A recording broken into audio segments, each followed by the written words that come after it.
Hi, this is Dave. I'm 46 years old. I like moonlight walks on the beach, and yes, this is my real hair.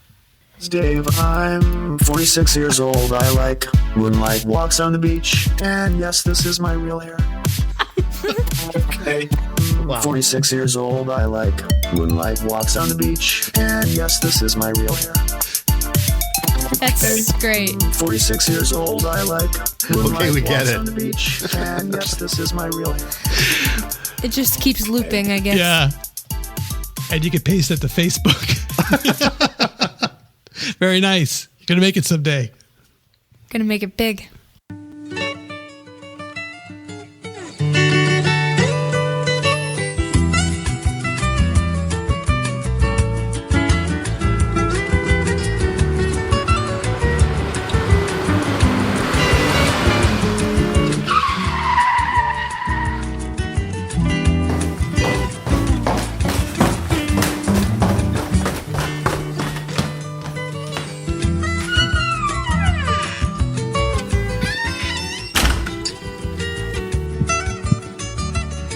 This is the Smorgasbord Radio Show, episode 176.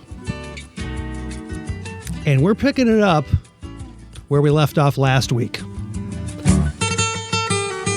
Normally at this stage of the musical intro, you would hear a second car approach and then somebody descending the staircase to get to the SmorgShow lair. And that car would have been Dave's. Unfortunately, with Dave's recent passing, it's just me today. And I did decide to do this show by myself. Normally, Jerry would be out here, as he has been for most of the more recent episodes. But we had a pretty extensive episode honoring Dave on episode 175. So if you're starting with this episode for the first time finding our show, it may not make as much sense as if you were to go back an episode. We are honoring our dear friend, blood brother, Dave Jackson, who is a co-founder of the Chris and Dave Smorgasbord from 40 plus years ago from our high school radio show. We pretty much went through the entire catalog, or the timeline with our time with Dave on the last episode. 3 hours, 3 hour show. I think it ended up being our longest. But then again, Dave deserves it. In fact, we couldn't even contain everything into one episode. I had to come up with this second part to the tribute to Dave. And I just have 2 or 3 recordings here from Dave and me over the years. We're going to go into our Palentine's Day episode because I think that one was a nice one where the two of us, one of the last ones we actually did together in the Chris and Dave spirit, where we were just kind of just talking with each other, and we were kind of making fun of the whole Galentine's Day events that were going on around Valentine's Day. The women who don't have significant others and they just hang out as gals. Well, not to be left out, Chris and Dave created Palentine's Day, and we went through all the things that guys would do to bond together. And so that's one episode. Then we're going to go back into the vault and go back to 1984. So 40 years ago, pretty much to the day, we recorded one from the WDGC high school days. One of our last shows together on that during that era. And then closing out the show, we will have a bonus feature, a recording that's never been aired before in its entirety, because it was part of our premium subscriber content. So if you were a premium subscriber to the Smorg Show and you had our SmorgShow Podcast app, and it doesn't exist anymore, there was a special bonus feature. So you needed the app to hear this. It wasn't part of an episode. So I decided to pull that out. We're talking about Dave's feral cat story as a part of that segment. So anyway, we've got about an hour ahead of us to, continue our tribute to Dave. And so let's start now. It's Saturday night, and it's 10 o'clock.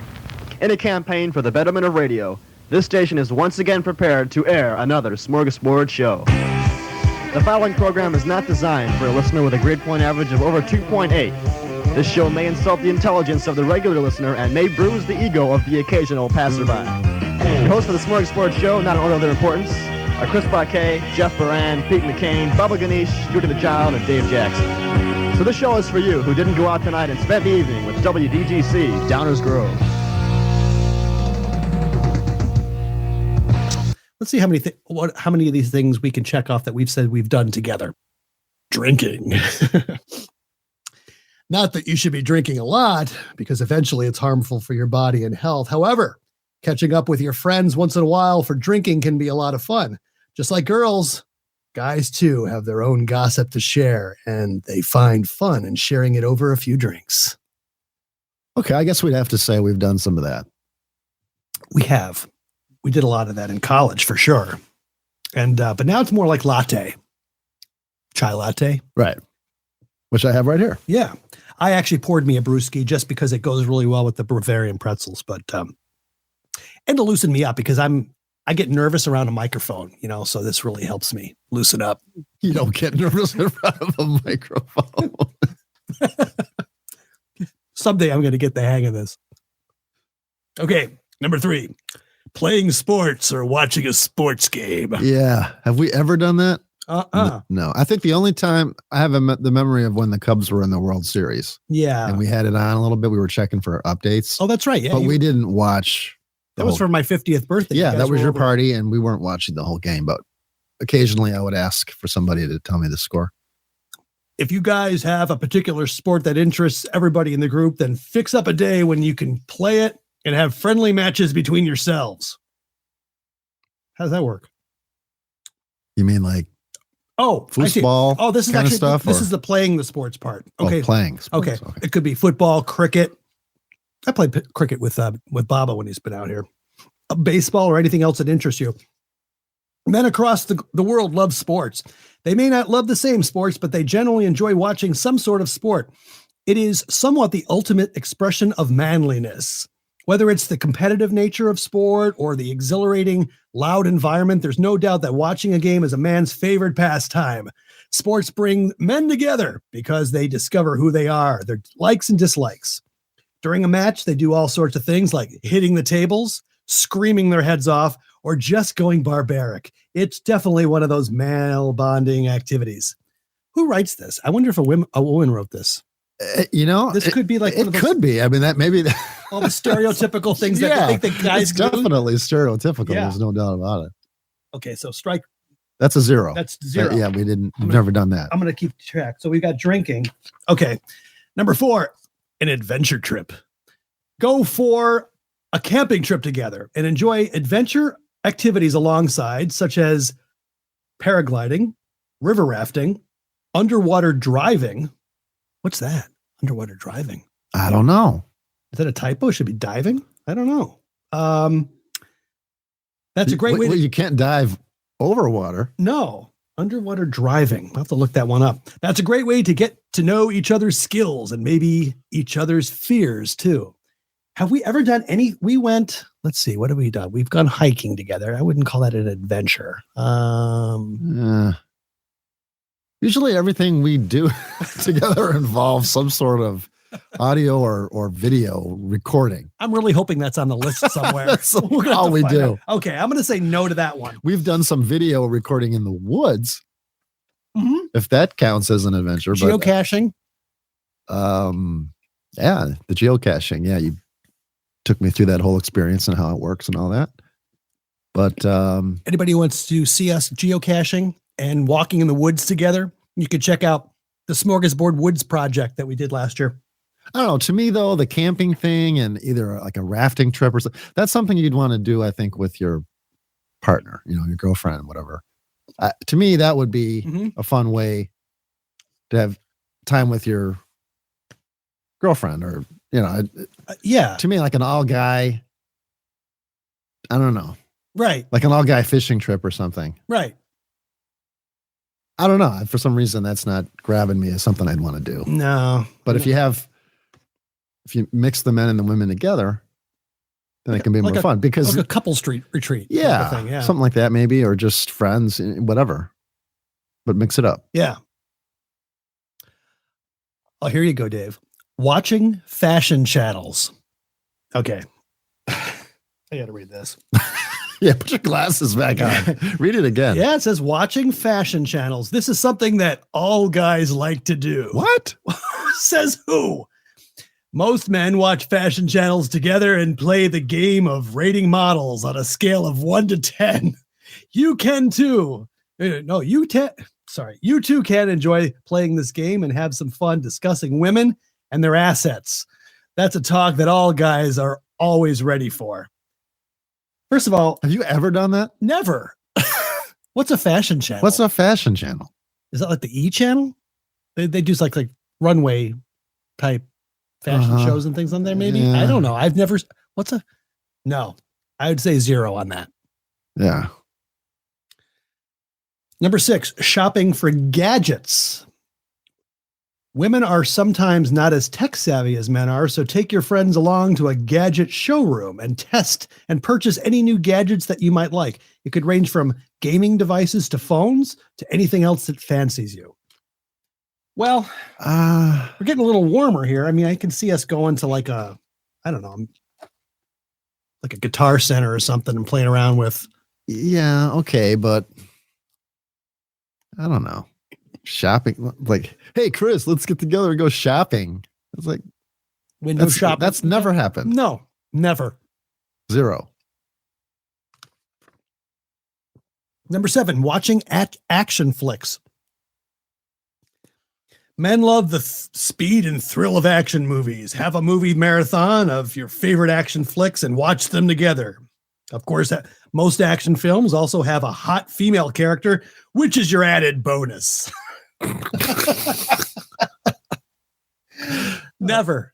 That's a 0. I think the only thing that we ever really watch together on TV might be some sort of concert footage. Perhaps that. And then that guy on YouTube that drinks a gallon of vodka at a time. Oh, yeah. Shoe Nice or something. Yeah. Shoe Nice. Yeah. That's it. Yeah. We watch Shoe Nice and we watch The Wall. Song remains the same. Yellow and Live. Spinal Tap, maybe. Spinal Tap. I don't know. I mean, it's nothing. I don't know. Nothing. 0. No. 0. Okay. Wow. Okay. Number 8, eating good food. Go and check out a new restaurant in town that you've been reading about or hearing a lot about. Men always love food and conversation over food, and the drinks can be great too. Now that's a yes. That's a yes. We've done that. We've certainly done that. Yes. So far we like to eat and drink. Okay. Mm-hmm. Number 9, play video games. I didn't even do that as a kid. No, I was never took that route. Pac-Man and when those games first came out. The old saying that boys will be boys is true. Despite their age, men enjoy video games, one of the most popular male bonding activities. You can always see them tied to that computer game on the couch because it's a great way to relax. Men like to compete and cooperate in challenges. You'll find that men playing online with friends, virtually, or exploring the fantasy world of adventure games, it feels just like hunting. Oh. First of all, there's no way a man invented the term male bonding. Okay. That's true. I don't think a man would come up with that myself. I don't know. I've never even researched it. I don't know. I could be wrong. Yeah. But I just don't think men think of getting together as, hey, let's get together and I need to bond. No. No. I mean, hang maybe. Let's get together and hang. Sounds like a female hang thing out, or said, yeah, you guys need some bonding time. Yeah, the women say that. Go out and play. You haven't gone out and you need some bonding time. Yeah, because we don't like to open up and get like compassionate, and we don't socialize and get fuzzy wuzzy. Yeah, so go and relate with your boyfriends. Okay, number 10. Play with tools. Repair what's broken. Have a broken car or computer, call your male friends over and maybe you could fix it together. That would be a thing if I knew how to fix anything, but I don't. No, I don't. I don't. Or help out your friends when some of their gadgets are broken. Men like fixing things, and doing it together is even more interesting. There is a connection between man and the toolbox. For them, fixing and demolishing things is fun. You will see them gathered around their buddies trying to fix a car or a machine. There is a fascination attached to renovating and constructing. It's the power to create, and men like to work as a team to solve a problem. Helping a friend overhaul, adjust, or rectify something is a challenge men like to undertake. That could be true. I think it probably is true, but I don't think that's something that we've done. No, I usually call a service guy because I just can't do anything. After righty tighty, lefty loosey, I'm calling somebody. Yeah. Right. Right. Number 10 or number 11. Go for a haircut together. You're kidding me. You gotta be kidding. Enjoy time at the barber shop and catch up with friends as you get a new haircut. Moreover, you could experiment with new looks based on what your friends suggest. Or if someone in your gang is trying to impress a girl lately, take that friend of yours for a haircut and get him something nice so he can look smarter and more attractive. Unlike women who look for fancy hair salons for the looks, men are enticed by the company of the barber. At the barbers, old men, interesting stories of people with different lifestyles, classic hairstyles, and the latest in sports. As a man gets his haircut, he also gets to hear about war stories, what's happening in society, and wisdom for the day. You still feeling like a man, Chris? I really don't anymore. I did when I started this recording, as I was chowing down on my pretzel and my beer. I have never wanted to go. No? Get a haircut socially with others. No. Never. Never. Have you ever been to an actual barbershop? Yeah. Yeah, I have. But I don't know. It seemed like the barbers, they cut differently. It's a different approach. I've been fascinated by the barbershop. They're starting to open up a lot more, and they're becoming a little more fancy. We've got one open up in Plainfield, and they've got all the chrome, sinks and the chairs, and it's a beautiful place. It doesn't look like it's not your father's barbershop. It's just right. Yeah, they probably had to make some adjustments because people are looking for, No, I admit it. I don't mind if I go to a place and there's I like personally, I enjoy having a woman give me the haircut. Yeah. It's usually an enjoyable conversation. I've never had a male and it's hairstylist. Nicer to have a woman kind of touching you there. Sure. All of your head than a guy doing it. Yeah. For me. Sure. So I that's why I don't really gravitate toward the barber thing. No. I don't want the man handling me. I mean, there could be a woman barber. Yeah. I've never seen one, but no. Personally, maybe those are the guys that go in there are actually going in there for that male experience. Maybe, yeah, that could be it. But for me, I always wanted to have to sit there and have a conversation with probably a woman I've never seen before and probably never will see again. Yeah, but it's more enjoyable for me that way. Well, I had the same hairstylist for first one for about 10 years, and then the second one about 10 years. So I'm a pretty loyal customer when I find one. But then my most recent one moved to Texas, so I had to start over again. So I started just going down the street to the hair cuttery. Okay. Yeah. So number 12, work out together. Go to the gym together. Work out like real men. Okay. I did used to do that. Yeah. I work with, when I worked on a loading dock, there were 3 of us that would go work out. So we did that. And that was fun. You'd spot each other with the weight, the free weights. And yeah. I mean, I did it once or twice. I didn't mind that. It's not an ongoing thing with me. I usually go if I'm in and out. I'm not there to socialize. Yeah. Compete on crunches and cycle time. And that way your gym visits will become less boring with the company of your friends. Go to a nightclub. Okay. Well, we've done that. We've done kind that. of stuff. Okay. I'll check that. Usually involving music. What better than going to a nightclub and checking out girls? Be each other's wingmen. and try to get each other's dates. We never did that. No. Hey, you see my friend over there sitting over there by himself? He kind of likes you. See ya. I haven't been to a nightclub in 25 years. Yeah. Remember that though? I mean, you kind of look forward to the weekends. Like, did we ever go to, like the Snuggery was one place in the suburbs. Right. I mean, we've done some of that stuff. And then we moved into the city. I used to go to a place called Neo. It was kind of alternative place, but I don't know. Not a big thing. For me, I checked it off because I've done it, but it's not a regular thing. Right. If there's music and if there's live music involved, I'm more likely to want to go. Yeah.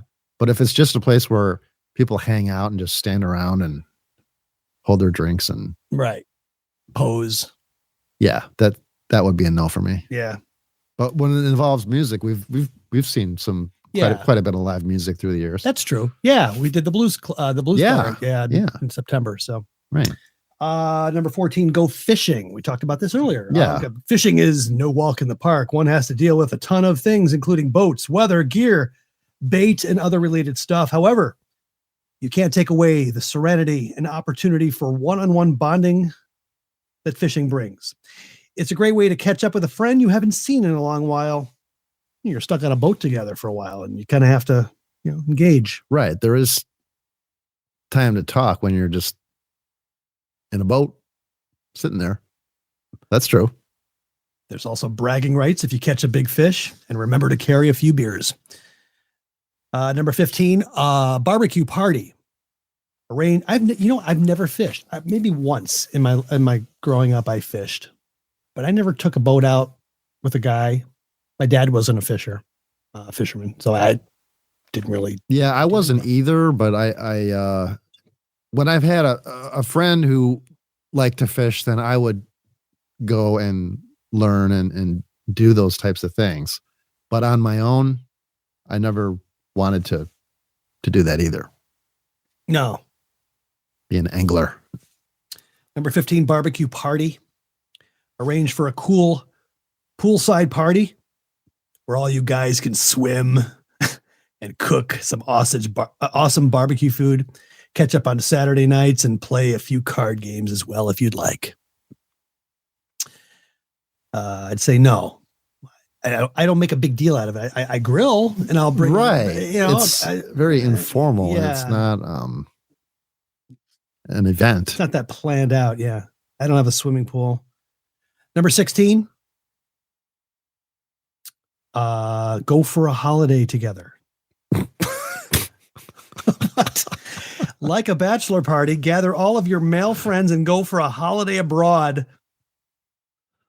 This is a clue that this must be a European article because they're calling it a holiday. We don't to go on holiday. That's a dead giveaway. So maybe these are European males. Maybe that might explain a lot more. Go for a holiday abroad to exciting destinations like Bangkok or Amsterdam, where you can spend some time in strip clubs, casinos, and get to do some sightseeing. Okay. No. And we have done a little bit of that, but it always involves some sort of a bachelor party situation. I mean, the only times I've ever been to the, as Al Bundy would say, the nudie bar. Yes. was, it always involved a bachelor party. Otherwise, that's never been my thing.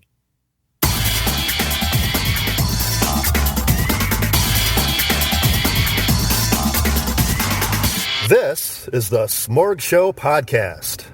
All right. That was our Palentine's Day episode.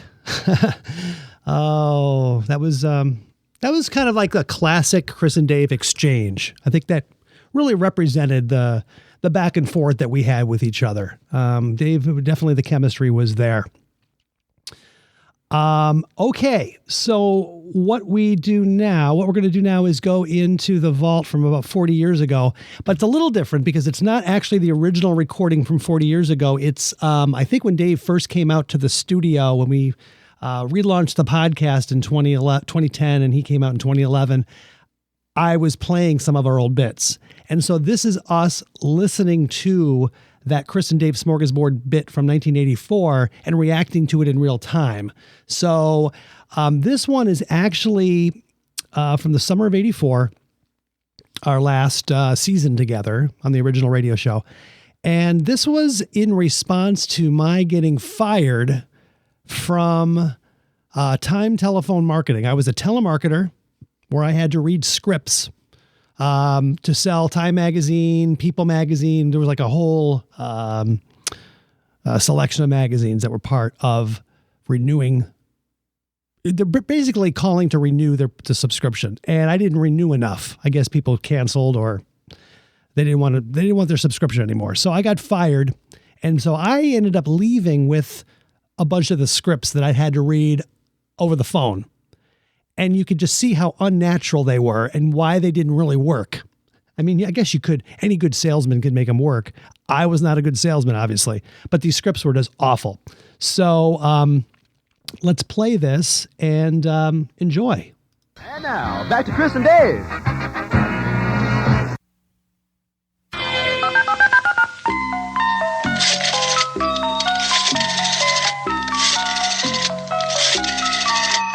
Calling up Dave Jackson of Bolingbrook.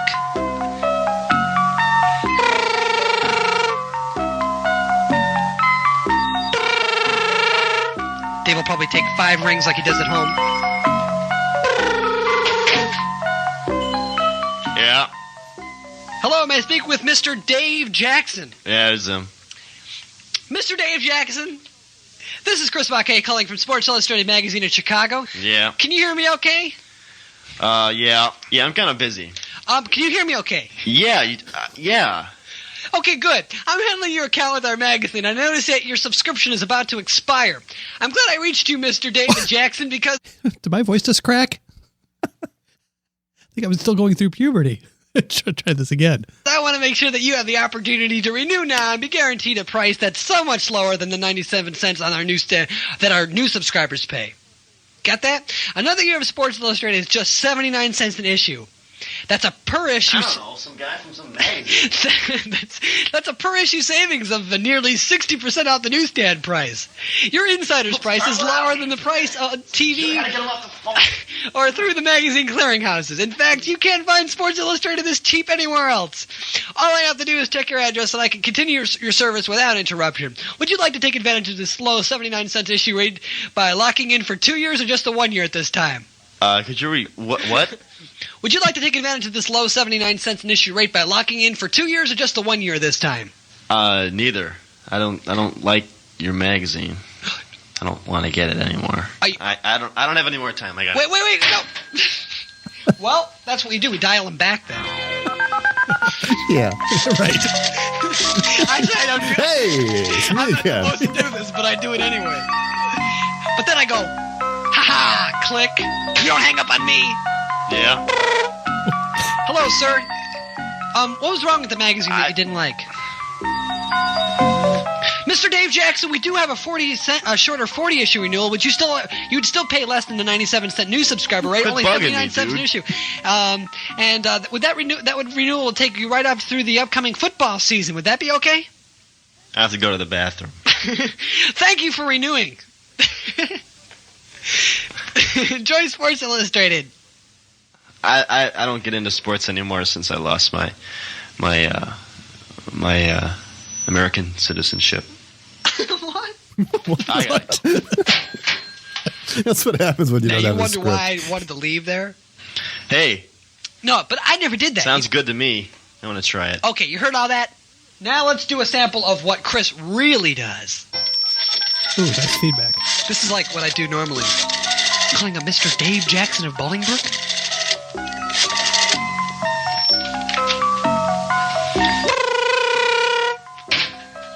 Mr. Quick. Hello, may I speak to Mr. Dave Jackson, please? The manager. The manager's here. Mr. Dave Jackson. Hold on.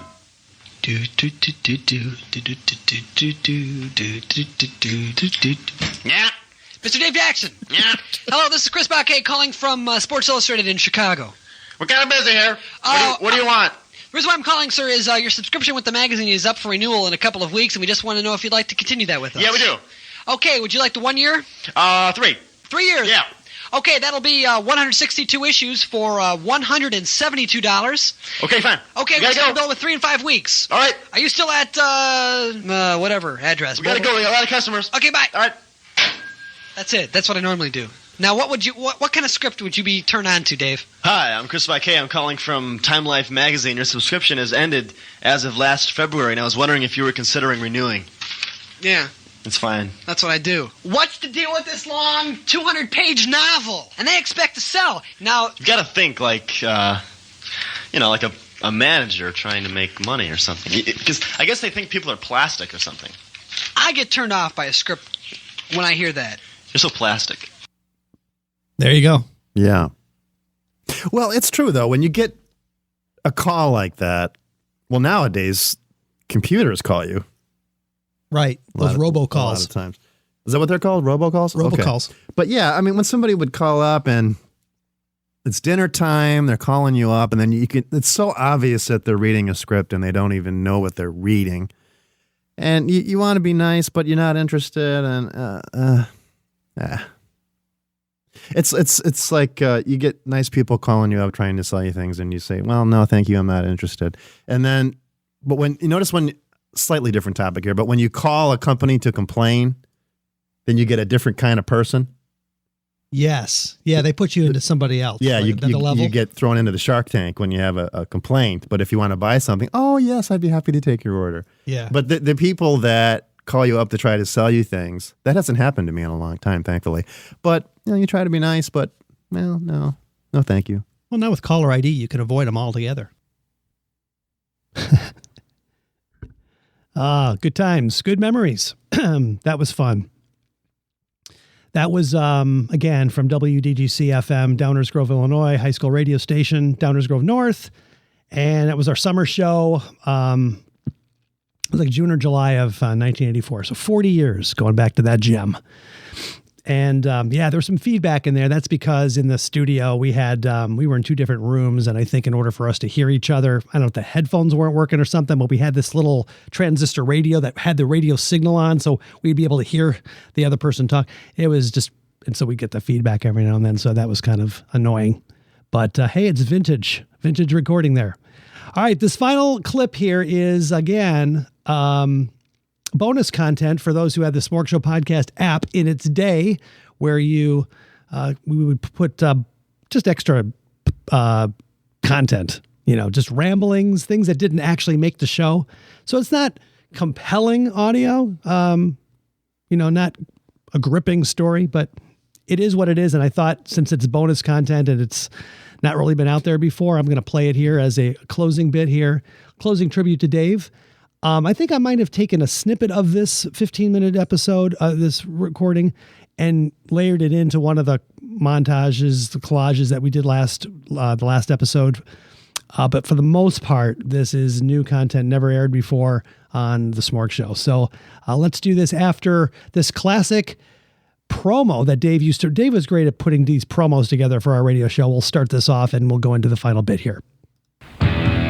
You're listening to the Chris and Dave Smorgasbord live over WDGC. No bones about it. And we invite your phone calls at 852-0404. No ticking calls will be accepted. And now, back to the fun and frolic of Chris and Dave for a Saturday night at your house, car, or small child. Hey, Dave, how you doing? All right, Chris. It feels extra special to be an extra. You're an extra to the podcast. Yeah, we haven't put out an extra in a while. I figured we needed to give some treats for those who actually supported the podcast app. Because I don't want to be sued for false advertising. They may say, the last bonus content you gave us was January of 2011. Right. Deliver. Right. So here it is. So we're here to deliver. Yeah. Now, just to make sure I understand this is only available if you have the app on. So this is for the cell phone users only. The iPhone or actually iOS would be the iOS, the platform. Anybody who has an iPhone, iPad, or iPod Touch would be listening to this. Nobody else, not even the Android users. What if you have the iRack? We're working on that delivery service soon. Okay. Yeah. So I'm just kicking back with a Sam Adams porch rocker. Since this is the bonus content, I can pop open a beer. See, I couldn't do that on the main show. You couldn't? Well, I'm sure you can. I don't think there's any regulations in podcasting. I just wanted to make it sound even more blue than it really is. I have to admit, it's strange, though, being in somewhat of a radio setting, sitting next to a guy with a Sam Adams. I mean, it's just something that is not done. No, it's normally Budweiser, right? In the, that's right. Exactly. It's just not something that I'm used. It's still strange to me. Anybody in the podcast world, they wouldn't get that. But if you have any experience working for a broadcast, a station a company that actually owns a license to broadcast, and you're sitting next to a guy with a long neck, yeah, or a turkey neck, it's very odd. But I'm used to it now. It's all right.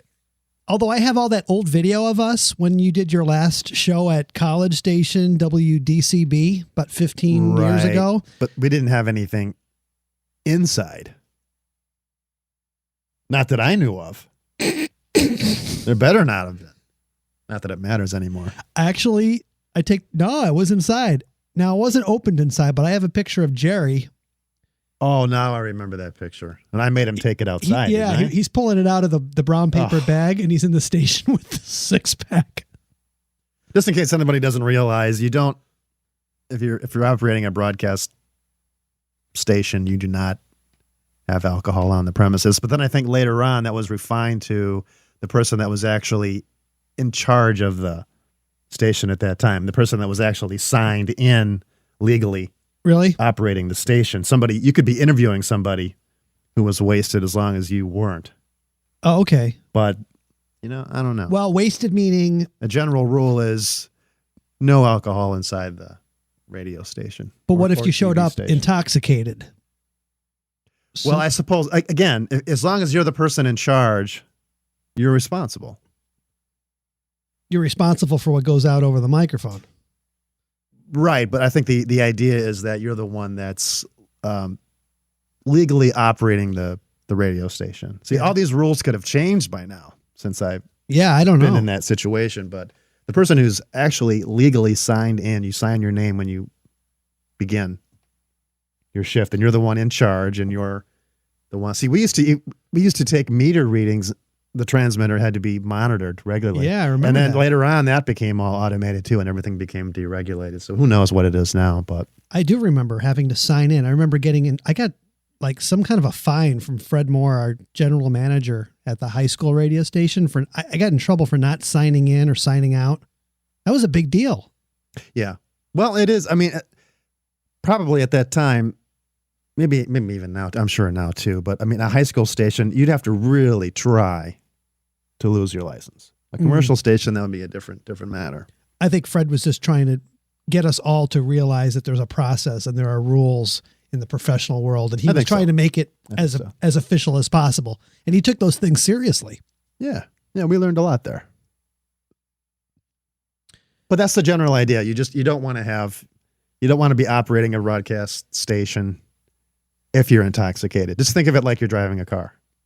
Yeah. I took that real seriously. I'm sure everyone did, because you don't want the licensee to get in trouble. You lose your job. It's bad news. So speaking of cats, you like how I segued?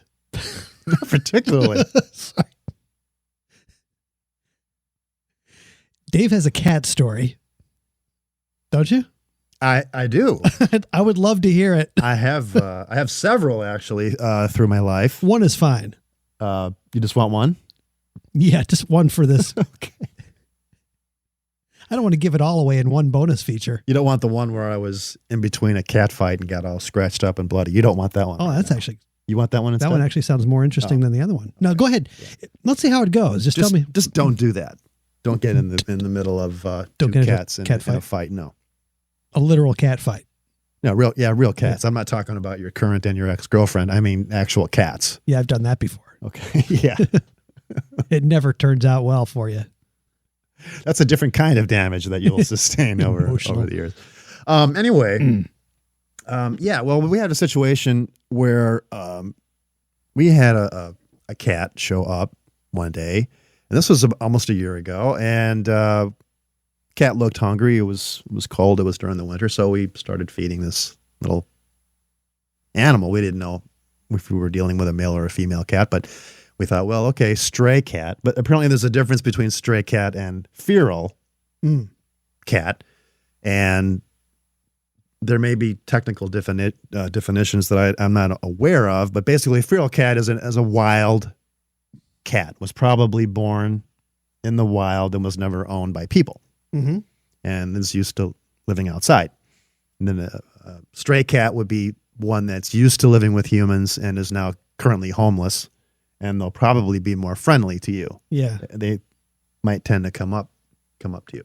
So anyway, we had this cat, and it was definitely of behaving in the feral way, which was it would never come close to us at all. It would always run off. As this cat got to know us a little better, it wouldn't run off, but we know that he's a he now, would always keep his distance. Mm-hmm. So we started feeding this cat, and almost a year passed. And we finally realized that, well, maybe there's something we ought to do. We noticed that it looked like there was some sort of eye infection going on.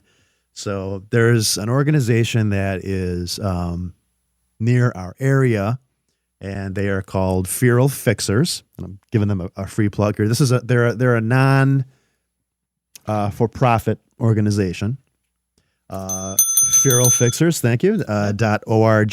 Just call, and Tammy will be there, and she'll call you back. Yeah.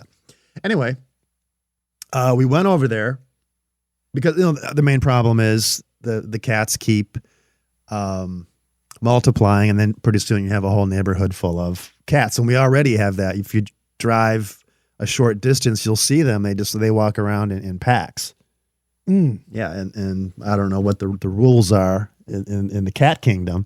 I don't know how many males per how many females. I think usually there's one tomcat for a certain area, block or two, and then all the rest will be females. And I don't know how the males handle that, but they keep their territory and they make their rounds and they get all the females pregnant. That's what they do. So this organization, there's a term called trap, neuter, release. So that's what they do. You can bring the feral cat to Feral Fixers, which is easier said than done, but actually it takes about a week. But if you go to this organization, they will give you a humane cage. I wish they could be a little larger. What's a humane cage versus? Well, they're not injured at all when they're trapped. Oh, okay. And they're brought. You bring them directly to Feral Fixers. You drop them off, say, here, Tammy, I've got a cat for you. Again, it takes about a week. You put the food in the cage and you gradually move the food farther in. And then when they're already used to moving all the way in, that's when you set the trap. And then when they make the one step, it releases the lock mechanism. And then they're inside the cage. They can't get out. So, and it is traumatic for a cat. Just imagine what it would be like to be trapped in a small area and you can't get out. Plus, you're also panicking because you realize you just got trapped. So, especially if you're used to just being able to travel anywhere. Yeah, exactly. From total freedom to being in a cage. Yeah. So, one thing you do is you put a blanket immediately over the cage, and that does help them to calm down. It's sort of similar to getting an MRI, where they put a cloth over your eyes or something, which for me didn't work. Actually, it made it worse.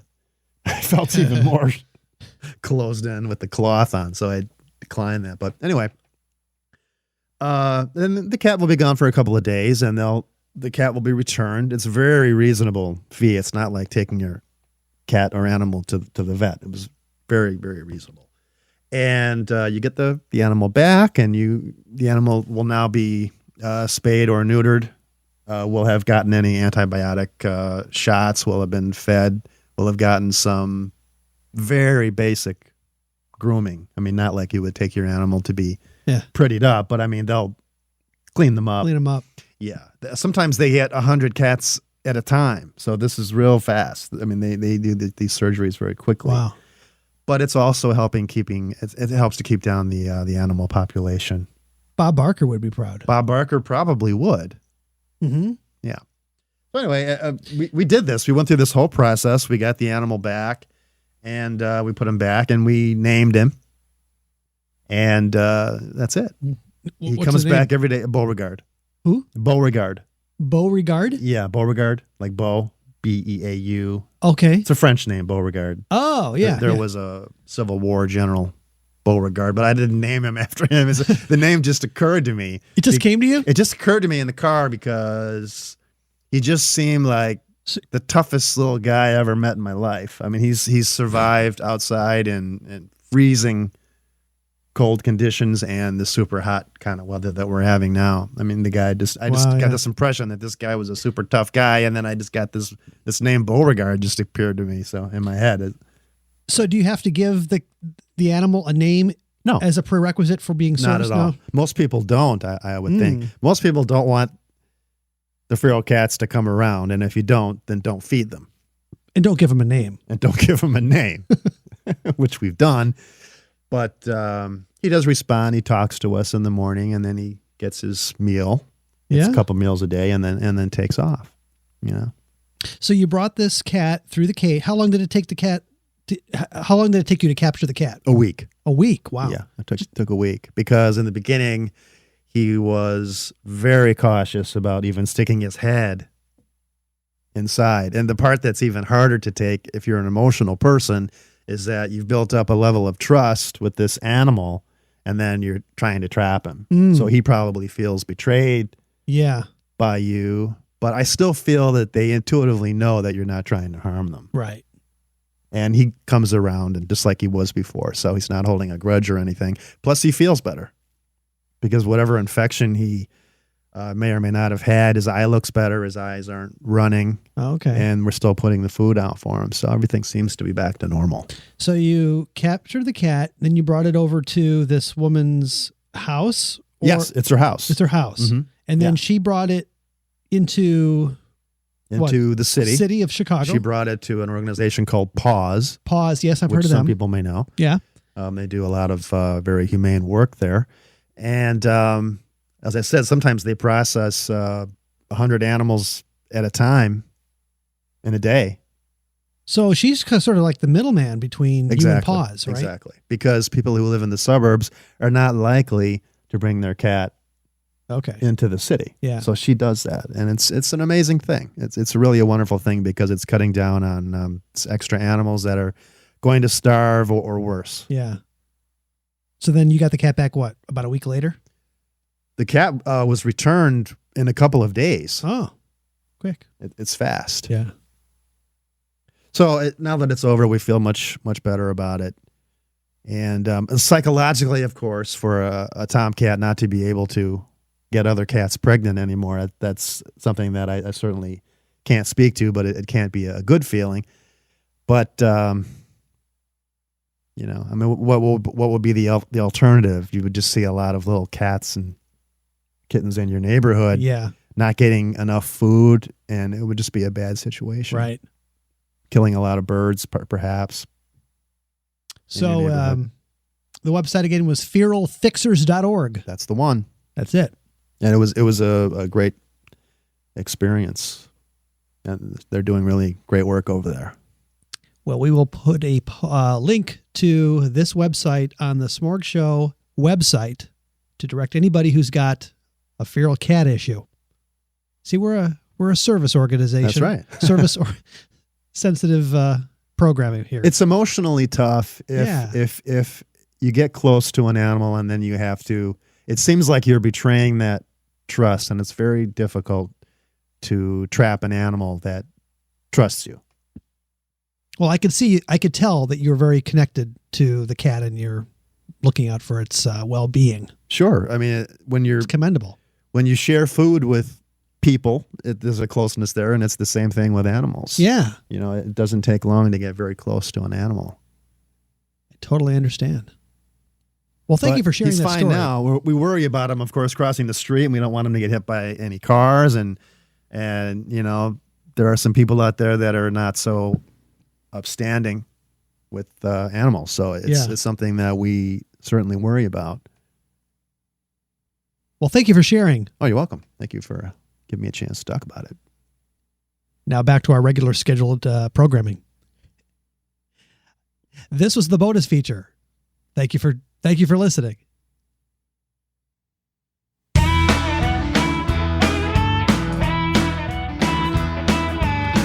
And this closes another episode of the SmorgShow Podcast, looking back on some of our favorite memories of Dave the last couple of episodes.